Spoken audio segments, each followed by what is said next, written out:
श्री हरिदास, राधे राधे। आप सभी का बहुत स्वागत करती हूँ मैं दीक्षा अपने चैनल दीक्षा विद स्टोरी में। तो दोस्तों, मैं हमेशा आप लोगों को लड्डू गोपाल जी की सत्य कथा लीला सुनाती हूँ और राधा रानी जी की भी सुनाती हूँ, लेकिन आज की सत्य लीला कथा श्री खाटू श्याम जी महाराज की है, जो मुझे भेजा है रंजना जी ने मेरठ से। रंजना बताती हैं कि उनकी ज़िंदगी में खाटू श्याम जी ने कैसा चमत्कार किया है, ये वो ही जानती हैं। और वो बताते हुए ना उनके रोंगटे खड़े हो जाते हैं कि क्या क्या ऐसा सच में होता है? क्या सच में हारे का सहारा ही खाटू श्याम बाबा हैं? तो उन्होंने बोला कि मैं आपको अपनी घटना बताना चाहती हूँ, इसलिए उन्होंने बोला कि आप मेरी घटना अपने चैनल पे ज़रूर बताइए।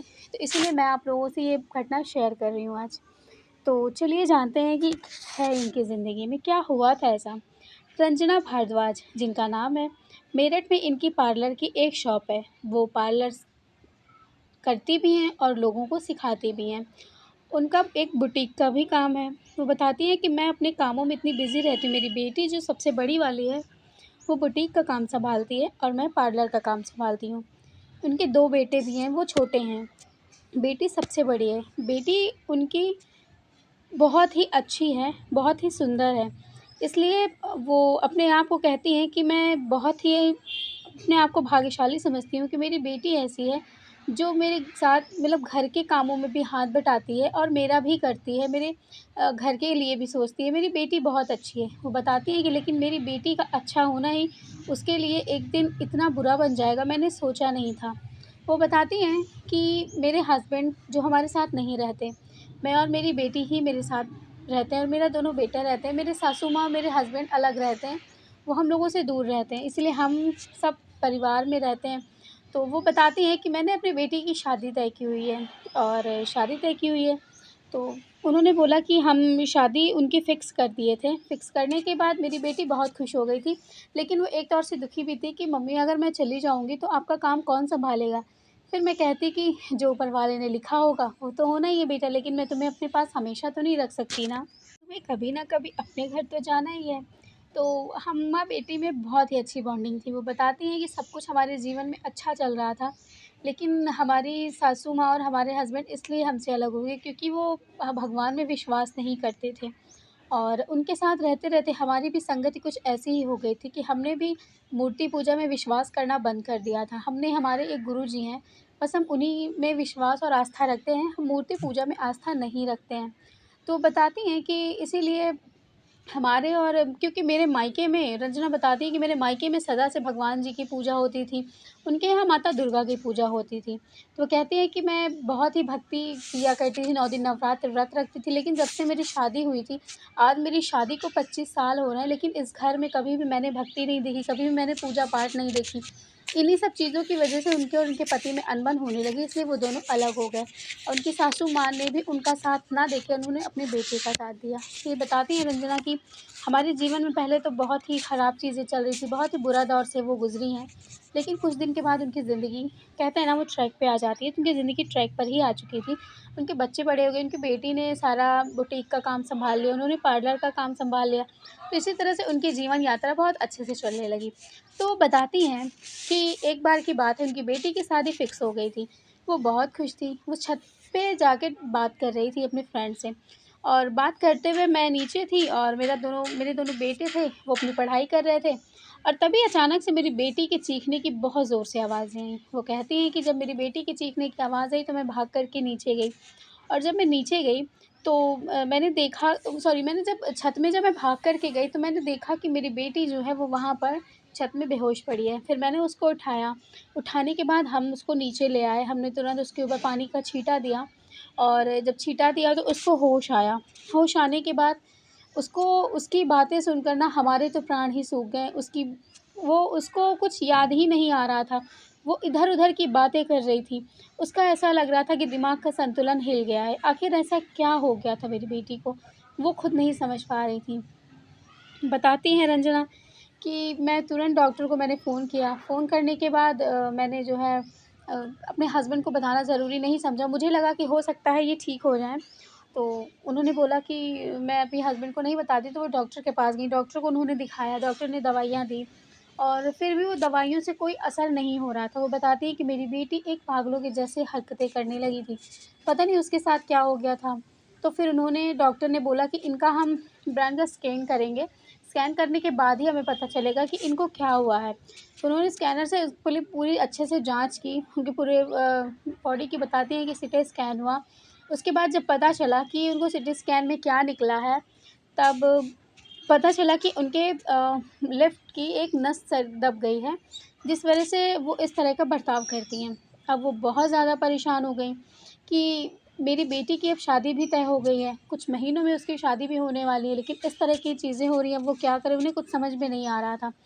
वो कहती हैं कि मैं अपनी बेटी के पीछे ना अपना सब कुछ लुटा दूँगी, मेरी बेटी ठीक होनी चाहिए। उन्होंने डॉक्टर से कहा कि डॉक्टर आपको जो भी इलाज करना हो आप करिए, चाहे जैसे भी इलाज करना हो करिए, लेकिन मेरी बेटी को ठीक करिए। तो डॉक्टर ने भी बोला कि देखिए हम अपनी कोशिश भरी कोशिश कर सकते हैं, बाकी तो ऊपर वाले की मर्ज़ी है। जब वो हमेशा यही कहते कि बस आगे ऊपर वाले की मर्ज़ी है ना, तो मैं सोचती कि मैं एक टाइम था मैं दुर्गा माँ को कितना मानती थी, दुर्गा माता की मैं व्रत पूजा करती थी। लेकिन जब से मैं अपने ससुराल आई हूँ, मैंने उनको मानना छोड़ दिया, उनसे सारी चीज़ें कहनी छोड़ दी। उसके बाद वो बताती हैं कि फिर उन्होंने कुछ नहीं कहा, उन्होंने भी बस मन ही मन कहा कि हाँ, अब डॉक्टर साहब सिर्फ़ आपके हाथ में है और मैं कुछ नहीं जानती। वो इस तरह से कह कर के फिर वो वहाँ से चली जाती हैं और डॉक्टर जो है उनकी बेटी को एडमिट कर लेते हैं। एडमिट करने के बाद उनका सीटी स्कैन होता है, सारा कुछ फिर से मतलब उन्होंने बहुत डॉक्टरों को जाँच कराया, बहुत कुछ करवाया उन्होंने, लेकिन कोई भी कहते हैं कि कोई फ़र्क नहीं पड़ा। उसके बाद बताती हैं कि मैं एकदम से टूट चुकी थी इस चीज़ के लिए, क्योंकि घर में चीज़ें बहुत ज़्यादा ख़राब हो गई थी, हमारी आर्थिक स्थिति भी बहुत ज़्यादा बिगड़ गई थी, क्योंकि जो मेरी बेटी थी वो बुटीक का सारा काम सँभालती थी। जब मेरी बेटी ही नहीं है तो अब वो कैसे करेगी? उसको कोई काम ही नहीं समझ में आ रहा, तो वो कैसे करेगी? वो पागलों के जैसे बर्ताव करती थी। डॉक्टर ने कहा कि आप इसे घर ले जाइए, ये अब ठीक नहीं हो सकती। इसी तरह से ये जिस तरह से बच्चों जैसी हरकतें कर रही हैं, अब क्या करते हैं, अब इनको अपनी बेटी को सँभालिए। तो वो घर लेकर आती हैं, घर ले आने के बाद उनकी हालत मतलब बहुत ज़्यादा, वो भी कहती हैं कि मेरी हालत ख़राब हो गई थी, मेरा बीपी बढ़ गया था। ये सब सोच-सोच के कि मैं अपनी बेटी की शादी भी मैं करने के लिए सोच रही थी और मेरी जवान बेटी, मैं उसको कैसे करूँगी? कहाँ ले जाकर इलाज करवाऊँगी? हे प्रभु! क्या मेरे साथ ही ऐसा होना था? हे गुरुजी, क्या मेरे साथ ही ऐसा होना था? वो हमेशा यही सोचा करती थी, यही कहा करती थी। इस तरह से कहती इसी तरह करते-करते ना 6 महीने बीत गए। 6 महीने बीतने के बाद उन्होंने ससुराल वालों को नहीं बताया कि उनकी मतलब बेटी ऐसी हो गई है। तो फिर जो लड़का था वो बात करते हुए मतलब वो उसने बात जब बहुत दिन हो गए उसने बात नहीं की उस लड़की ने। तो बताती है कि वो लड़का घर आया। घर आने के बाद उसने देखा कि ये मतलब बहुत ज़्यादा बीमार हो गई, इस तरह की हरकतें कर रही हैं। तो उन लोगों ने वो घर जाके उसने कहा कि मैं मॉम को बता देता हूँ, क्योंकि उसकी तबीयत ठीक नहीं है, तो हम शादी को और आगे बढ़ा देते हैं। तो उनकी जो मम्मी थी उन्होंने रंजना कहती हैं कि ठीक है, जैसे तुम्हें ठीक लगे बेटा, क्योंकि मेरी बेटी की परिस्थिति तो तुम जान ही रहे हो, उसकी क्या स्थिति हो गई है। तो वो लड़का जो था वो घर में गया, उसने बोला कि उसने अपने मतलब घर वालों से बोला कि वो अभी कुछ पढ़ाई-लिखाई कर रही है, पढ़ाइयों में थोड़ा वो व्यस्त हो गई, उसका एग्ज़ाम चल रहे हैं। 6-7 महीने तक वो बिल्कुल बिज़ी रहेगी, तो आप लोग उसको डिस्टर्ब मत करिएगा। उस लड़के ने इस तरह कहा। उसके बाद वो भी अपने काम में व्यस्त हो गया। उसके बाद रंजना बताती हैं कि मैं बहुत ज़्यादा परेशान हो गई थी। मैंने फिर से एक बार उम्मीद बाँधी कि मैं फिर से एक अच्छे डॉक्टर को दिखाऊँगी। उन्होंने फिर से उसका सीटी स्कैन करवाया, डॉक्टर को दिखाया। डॉक्टर ने भी बोला उस एक एक डॉक्टर ने उम्मीद दिखाई कि हाँ, मैं उसे ठीक कर दूँगा। उसके बाद बताती हैं रंजना कि वो डॉक्टर के पास रोज़ उनके इलाज के लिए जाती। इतने ज़्यादा पैसे उनके खर्च हो रहे थे। वो बताती हैं कि अब मेरे पास पैसे नहीं बचे थे। मैं पैसे से भी हैरान हो गई थी, अपने स्वास्थ्य से भी मैं परेशान हो गई थी। अब मेरे पास कुछ भी नहीं था देने के लिए। बताती हैं कि एक दिन वो कार में जा रही थी अपनी बेटी को लेकर के। वो बताने जा रही थी कि डॉक्टर साहब अब मैं इलाज नहीं करा सकती, क्योंकि मेरी आर्थिक स्थिति बहुत ख़राब हो गई है। तो बस वो कहती है कि मैं कार में जा रही थी बैठ के, टैक्सी थी। तो टैक्सी में जब अपनी बेटी को लेकर के जा रही थी, तो उनकी जो बेटी थी वहाँ पर, वो लेटी हुई थी। उसके बाद उस ऑटो वाले ने, जो टैक्सी वाला था, उसने गाना लगा रखा था खाटू श्याम बाबा का। तो बताती हैं कि जब मैंने उससे बोला, पहले मैंने उससे कहा कि बंद कर दो ये गाने, मेरी बेटी की तबीयत ठीक नहीं है और तुम्हें गाने की लगी हुई है, बंद करो ये गाना। तो वो उसने बंद किया, तो जैसे ही वो बंद करने को हुआ तो उसका गाना चेंज होके आ गया, हारे का सहारा खाटू श्याम बाबा। तो बताती हैं कि मैंने बस इतना ही सुना कि हारे का सहारा, तो वो कहती है कि मेरे ये सुन कर के ही मेरे रोंगटे खड़े हो गए, मेरे रोंगटे खड़े हो गए। मैं मतलब मेरे मन में मैंने उससे कहा कि गाना तुम चलाओ। वो कहती है कि जी गाना जैसे-जैसे मैं सुन रही थी ना, मेरी आँखें भीग रही थी। मैं ये सोच रही थी कि क्या सच में हारे का सहारा खाटू श्याम बाबा हैं? क्या सच में वो मेरी बेटी को ठीक कर सकते हैं? जी मेरी बेटी को पूरे मोहल्ले वाले, पूरे हर लोग मेरी बेटी को पागल कह रहे हैं। तुम्हारी बेटी पागल हो गई है, ये तुम्हारे कर्मों का ही फल है, जो तुमने अपने सास-ससुर को छोड़ दिया, जब तुमने अपने पति को छोड़ दिया, तुम्हारे कर्मों का फल है जो तुम्हारी बेटी भोग रही है। इस तरह के लोग बातें करते हैं, तो वो सोच रही थी क्या सच में मेरी बेटी ठीक हो सकती है? वो कहती है कि वो डॉक्टर के पास ना जाते हुए उन्होंने उनके पास जो कुछ भी बचा हुआ था पैसे, वो कहती है कि वो ले कर के अपनी बेटी को खाटू श्याम बाबा के दर पे लेके पहुँच गईं। वहाँ पे पहुँचने के बाद उन्होंने देखा कि वहाँ पे बहुत ज़्यादा भीड़ लगी हुई है और उनकी बेटी की हालत बहुत ख़राब है। वो इसी तरह की हरकतें कर रही थी, उसके सर में भी बहुत दर्द हो रहा था।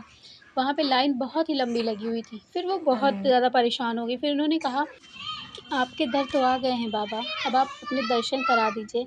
अपने दर्शन करा देंगे ना, तो शायद मेरी बेटी ठीक हो जाए। आज मैं बहुत विश्वास के साथ आपके पास आई हूँ। आज मैं 25 सालों से मैंने किसी की पूजा नहीं की, लेकिन आज मैंने आपके बारे में सुना, तो मुझे लगा कि हो सकता है खाटू श्याम जी मेरे बेटी को ठीक कर सकते हैं, मेरी पागल बेटी को। और वहीं वो रेलिंग के पास खड़ी होके मेरी बेटी इधर-उधर की हरकतें कर रही थी। जो लोग लाइन में लगे हुए थे, वो उनको भी मार मतलब ऐसे-ऐसे धक्का दे रही थी, बहुत कुछ कर रही थी। मुझे ये चीज़ें बहुत ही बुरी लग रही थी, लेकिन वो भी जो लोग खड़े थे वो भी जान रहे थे कि इस तरह का। उन्होंने कहा कि आप ऐसा करिए, आप अंदर चली जाइए, आप सबसे अंदर। तो मेरी बेटी की इस तरह की हरकतें देखकर, मुझे इतना परेशान देखकर उन लोगों ने भी कहा कि आप सबसे आगे चली जाइए। और हुआ कुछ ऐसा हमारे साथ वहाँ पे, आप यकीन नहीं करेंगे, वहाँ पर जैसे ही हम आगे गए, उसके बाद वो बताती हैं कि उन्हें एक बहुत ही तेज़ उनकी बेटी को ठोकर लगी। और जब उनकी बेटी को कहती हैं कि जब वो ठोकर लगी ना, तो उनकी बेटी जा कर के जहाँ खाटू श्याम जी का मंदिर है बताती हैं, मतलब उसके अंदर जहाँ पे वो दिखाई देते हैं, वो कहती हैं कि उन्हीं के जो जहाँ पे सब उनके सर रख के उनके सब पैर छूते हैं या इस तरह के करते हैं, वहीं पे जाके उनकी बेटी गिर पड़ी। और आप यकीन नहीं करेंगे, जैसे ही उनकी बेटी गिरी, वहाँ पर एक जो बड़ा-सा डलिया रखा हुआ था, उसी डलिये में फूल और इत्र की शीशी बहुत सारी रखी रही थी। अब मेरी बेटी जैसे ही गिरी ना, उसके ऊपर ना जाने क्या हुआ और कैसे हुआ कि वहाँ पर उतनी दूर रखी डलिया में जो शीशियाँ रखी हुई थी इत्र की, वो मेरी सारी बेटी के ऊपर पलट गई। और मेरी बेटी पूरी फूलों से और इत्र की शीशियों से ढक गई थी। उसका पूरा सर में वो फूल गिर गया था। सारे लोग वहाँ पे देख के हैरान हो गए थे। मतलब उन्होंने कहा कि ये तो बाबा को चढ़ने थे ना, तो बाबा को चढ़ाए जाने वाले जो फूलों की मालाएँ थीं, वो कैसे इसके ऊपर गिर सकती हैं? तो कुछ लोगों ने वहाँ कहा कि ये तो खाटू श्याम जी का चमत्कार है, ये तो इनके ऊपर कृपा है, तभी इनकी बेटी के ऊपर गिरा। फिर उसके बाद मेरी बेटी खड़ी होके उस फूलों को नोचने लगी, वो डर गई, वो डर के रोने लगी। उसने मुझसे मतलब मेरी बेटी मुझसे लिपट गई, वो बताती हैं रंजना कि मैं बहुत ज़्यादा फिर भी परेशान हो गई थी। मतलब ये मैं इसलिए परेशान हो गई थी कि मैंने देखा कि प्रभु को चढ़ाने वाला फूल गिर पड़ा था। उसके बाद उनके वहाँ पे जो लोग थे, पुजारी-उजारी जी थे, वो बोले कि ऐसा आप परेशान मत होइए, ऐसा कुछ भी नहीं है, आप मैं फिर से ले आऊँगा दूसरा। फिर उन्होंने बोला, उसके बाद मेरी बेटी मुझसे गले ही लगी थी कि उसने खाटू श्याम जी को मतलब ऐसे वो उन्हीं की तरफ देखते हुए वो बहुत ज़ोर से चीखी, बहुत ज़ोर से चीखी। उसने कहा कि मम्मी कटा हुआ सर, आप यकीन नहीं करेंगे, उसने ऐसी बात कही जब कि कटा हुआ सर, मेरे तो रोंगटे खड़े हो गए, आपको यकीन नहीं होगा। वो उसने मुझसे ज़ोर से कहा कि मम्मी वो देखो मुझे देख रहा है कटा हुआ सर। तो बस इतनी ही बात उसने बोली थी, उसके बाद मेरी बेटी बेहोश हो गई। बेहोश वहाँ पे काफ़ी लोग थे, तो मेरी बेटी को वो लोग सब उठा कर के वहाँ पे एक ऐसे प्रांगण सा बना हुआ था, वो वहाँ पर ले गए। तो वहाँ पे 2 आदमी बैठे हुए थे, मतलब ऐसे धोती-कुर्ता, शायद पंडित जी थे कोई। तो वो आए, उन्होंने मेरी बेटी के मुँह पे पानी छिड़का। उसके बाद उन्होंने बोला, "क्या हुआ है इसे जो आप यहाँ पर लेकर आई?" तो उन्होंने मतलब मैं रंजना कहती है मैंने सारी बातें बताई कि मेरी बेटी को ऐसे-ऐसे हो गया, उसकी नस दब गई है, वो ठीक नहीं हो रही है। इसलिए मैंने सोचा, मुझे ऐसा लगा कि मैं खाटू श्याम जी के दर्शन करा दूँगी, तो शायद मेरी बेटी ठीक हो जाएगी।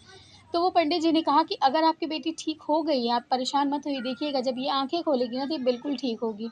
और लेकिन फिर भी मेरे मन में ऐसा नहीं था, क्योंकि सारे डॉक्टरों ने मना कर दिया था कि आपकी बेटी कभी ठीक नहीं हो पाएगी। लोगों ने इतने ताने दिए थे कि आप तुम्हारी बेटी पागल है, तुमने अपने पति के साथ ऐसा किया इसलिए तुम्हारी बेटी भी पागल हो गई है, तुम्हारे कर्मों का फल भोग रही। इन सब बातों ने कहती है कि मुझे बहुत ज़्यादा परेशान कर दिया था।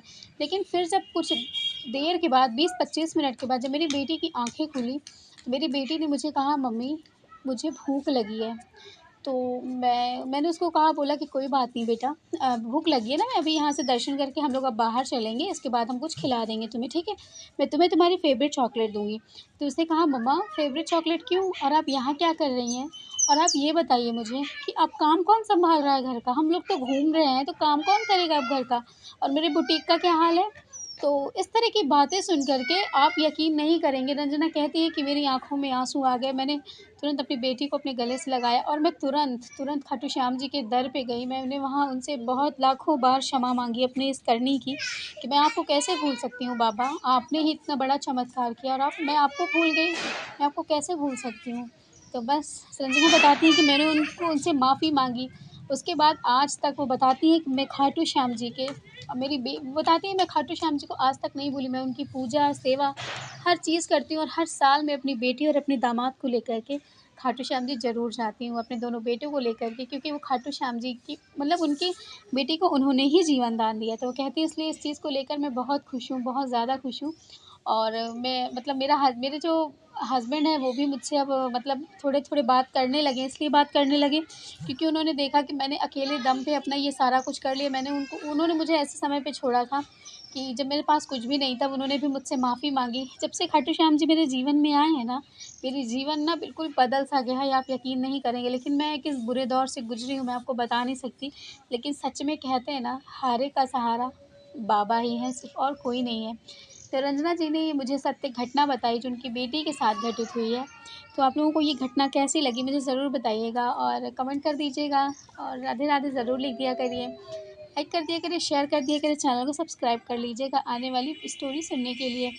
तो आप लोगों के पास भी अगर कोई स्टोरी हो तो आप मुझे ज़रूर भेज सकते हैं मेरे इंस्टाग्राम आईडी पे। तो चलिए मिलूँगी आप लोगों से नेक्स्ट। तब तक के लिए राधे-राधे, जय श्री कृष्णा, श्री हरिदास, बाय बाय।